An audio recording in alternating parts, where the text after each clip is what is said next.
Amigos y amigas, hemos hablado mucho en semanas recientes, yo con mi socio Ray Fasano, de los casos de asilo, que son algunos de los casos que más hemos hecho en Yuma Madey Fasano. Los casos que más hemos hecho, por supuesto, son los de la cancelación de la deportación, también conocidos como los casos de los 10 años, que fue el caso que vieron en el segmento anterior de Mariana Barbecho y Carlos Robles. Pero también hemos hecho cientos, tal vez miles de casos de asilo.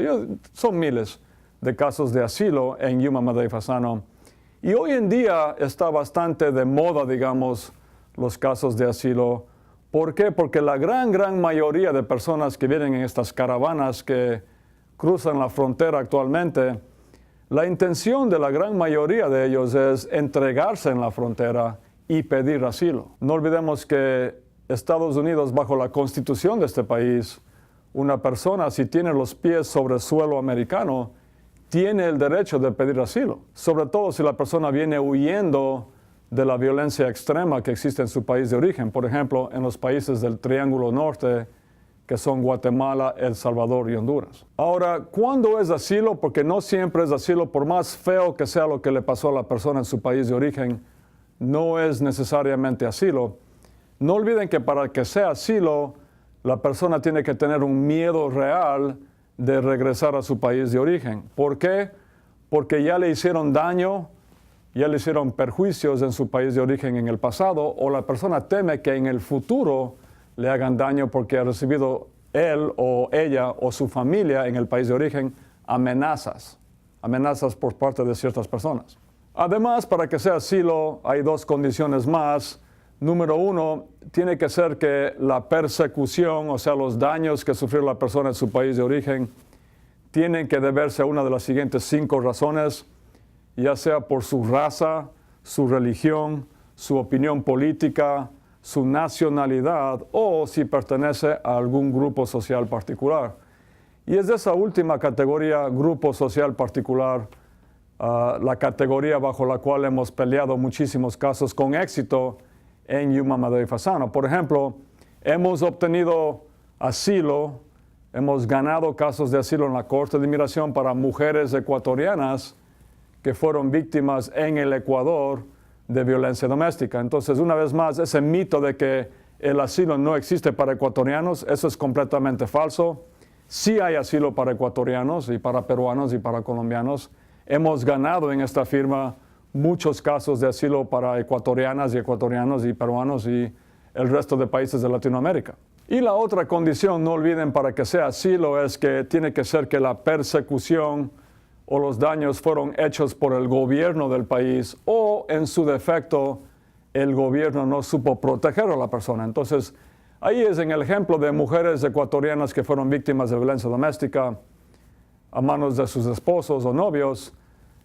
¿Cómo entra el gobierno? Bueno, por supuesto que no fue el gobierno que hizo el daño a la mujer, pero si la mujer fue a la policía en el Ecuador y la policía no le protegió, no le brindó protección, eso es una falla del gobierno, porque la policía es un ente del gobierno del país. Entonces, el gobierno no supo proteger a esta mujer.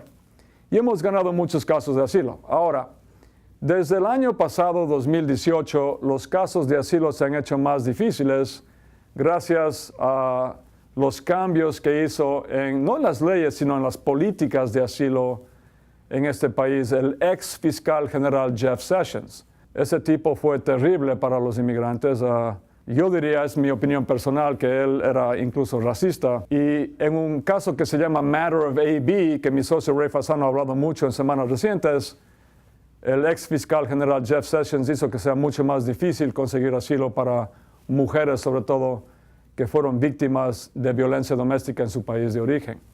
Pero aún así hemos ganado casos, aunque tenemos este caso de Matter of AB, hemos ganado casos de asilo después de esa política de Jeff Sessions en Yuma Madey Fasano. Además, desde el 2018, el gobierno de Trump ha intentado hacer mucho más difícil para una persona inmigrante que llega a este país pedir asilo.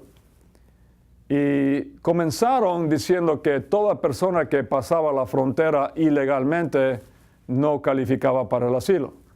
Cuando yo escuché esto el año pasado, 2018, yo dije, yo ya sabía que esa política no iba a durar, porque eso es una violación del debido proceso. La constitución de este país y el concepto del due process, el debido proceso que está en la constitución, dice una vez más que si un ser humano está en este país con los pies en suelo americano, tiene derecho a pedir asilo. No importa cómo llegó a este país. Justamente si llegó por la frontera ilegalmente y se entregó, entonces esa persona tiene derecho a pedir asilo. Y los jueces de las Cortes Federales estuvieron de acuerdo conmigo, con los abogados de inmigración, y no de acuerdo con el gobierno de Trump. Y ahora una persona sí puede pedir asilo si pasó la frontera. Esto comenzó el año 2018 también. Dijeron que una nueva política del gobierno de Trump es que una persona que llegó acá por la frontera y pidió asilo tenía que ser regresado a México para pelear su caso de asilo desde México. Y cuando yo escuché eso dije, también es una violación del debido proceso. ¿Cómo es posible que una persona pelee un caso de asilo de Estados Unidos si no está físicamente presente en Estados Unidos? ¿Cómo es posible que una persona pueda defenderse bien si está presentándose en una corte en México, que es otro país? Es contradictorio y no tiene sentido eso, no tiene sentido lógico, es completamente ilógico. El concepto del asilo viene, yo pienso, de la Edad Media, cuando una persona estaba siendo perseguida, por ejemplo, por las tropas del ejército y golpeaba la puerta de una iglesia y pedía asilo, para que la iglesia abra las puertas y después cierre las puertas para que no entre el ejército y le mate a la persona. La persona tenía asilo dentro de la iglesia. Entonces, el concepto es el mismo. Si una persona pide asilo en Estados Unidos, está pidiendo que Estados Unidos le abra las puertas y le proteja. ¿Cómo es posible que una persona esté en México peleando un caso de asilo de aquí? Y recientemente un juez federal que se llama Richard Seaborg ordenó que esa política también viola la Constitución y que los inmigrantes tienen derecho a defenderse en Estados Unidos en un caso de asilo y no en México. Y finalmente la política más reciente anti-inmigrante, anti-asilo, es que el actual fiscal general, William Barr, ha dictaminado que los inmigrantes que cruzan la frontera y se entregan y piden asilo pueden ser detenidos indefinidamente. O sea, no hay cómo sacarles confianza. La intención de estas políticas es disuadir a la gente para que no vengan acá y no pidan asilo. Pero una vez más, yo estoy seguro que esto no va a sobrevivir las Cortes Federales, porque para mí es una violación del debido proceso también mantener detenida a una persona que está pidiendo asilo solamente porque pasó la frontera y se entregó, no ha cometido delitos. Esa persona debería poder defenderse con una fianza, salir afuera y presentarse después a las Cortes de Inmigración.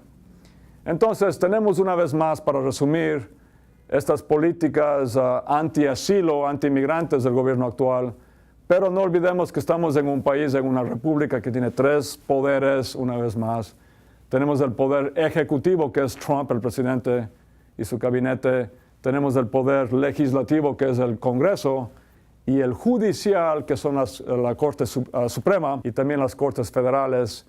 Y los fundadores de Estados Unidos, cuando crearon el país en 1776, la intención era que los tres poderes sean iguales, que ninguno sea más poderoso que los otros dos. Entonces, tenemos a los jueces federales que mantienen en check, o sea, mantienen controlado a la presidencia actual. Si usted tiene un caso de asilo, no importa de qué país es, venga lo antes posible a Yuma Madey Fasano, hagamos su caso de asilo. Hemos hecho miles de casos con éxito. Hasta la próxima, muchas gracias.